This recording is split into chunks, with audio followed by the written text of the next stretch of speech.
brings us to the crux of the matter. Countries consolidating their arms markets. There is good logic behind this. There is sound economic sense to it as well. But here's the question or questions. Do arms sales cause conflicts? Or do conflicts cause arms sales? Chicken and egg problem.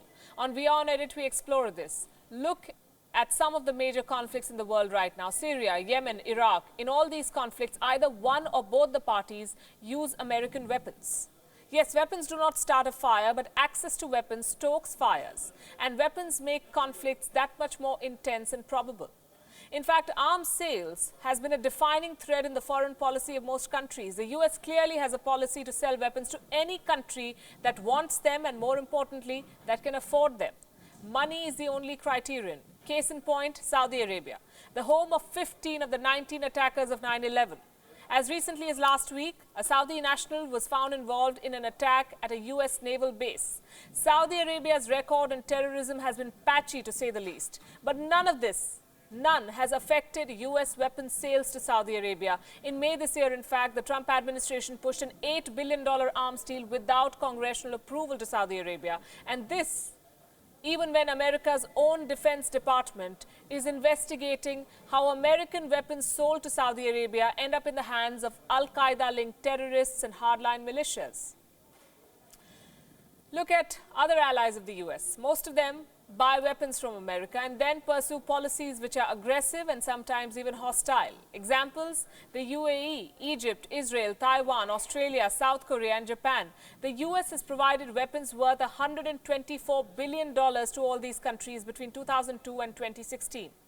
In the last 5 years, West Asian countries accounted for 52% of American arms exports. Is it any surprise then that this region is roiled in conflict? And it's not just the US, by the way, which uses this foreign policy to sell weapons. Countries like the UK and France do the same. Look at the situation in Yemen. The UK is an active participant in the Yemen crisis. It sells weapons to Saudi Arabia.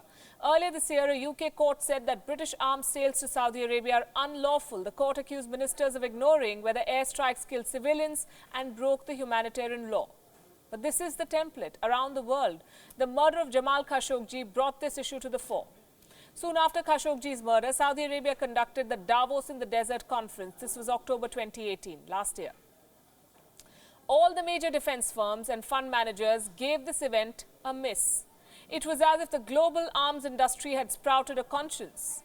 But 1 year later, they were all back at the same event. Nothing had changed. They were all back to Saudi Arabia, pitching weapons for sale to the Kingdom of Saudi Arabia. For firms like Lockheed Martin and Boeing, it's cutthroat business, plain and simple. Conflicts help these firms thrive. It is their business. And here we have to discuss India.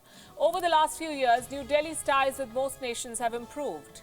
India-Israel ties, India-France ties, India-US ties, India-Russia ties, especially so. What's common between all these countries? What is the common thread? India has purchased or is in the process of purchasing crucial strategic arms from each of these countries.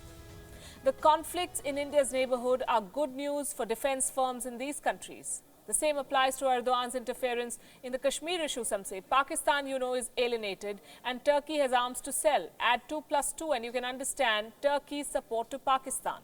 Across the world, defense majors, both countries and firms, have a lot at stake. If you view geopolitical events around the world today, you will understand that conflicts are fuel to sustain the weapons industry, and then this loop continues. The only victim in this kinds of arms diplomacy is peace. Diplomacy is a bait for protecting weapons markets. This is not healthy, but unfortunately, this is the norm.